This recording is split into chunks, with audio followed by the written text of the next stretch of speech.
To assalamu alaikum warahmatullahi ta'ala wa barakatu. Yan uwana na Kannywood gabaki daya, ilahirin jama'ar Kannywood, mawaka da kuma jarumai da kuma duk producers da director. To hakikanin gaskiya babu abin da zan ce da ku sai godiya, musamman irin gudunmawar da kuka bani game da aure na. Na ga mutane daban-daban, mata, maza, duka yan uwana gabaki daya. Gaskiya na yi matukar farin ciki kuma na gode Ubangiji. Allah ya bar zumunci, Allah kuma wannan zumuncin da kuka yi mun Ubangiji Allah saka muku da gidan aljanna. Da mutanen gari gabaki ɗaya su ma wanda suka yi ta tururuwa garuruwa suka zo aure na domin su bani gudunmawa, gaskiya ba zan manta ba. Na yi matukar farin ciki sosai.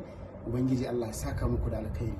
Da kuma jagora na wato mai gida na gabaki ɗaya shine Sunusu Oscar Fofotu da duka shauran yan Tamil gabaki ɗaya su ma ina ƙara mika godiya ta a gare su. Ni na ku ga zalimi ku, na gode.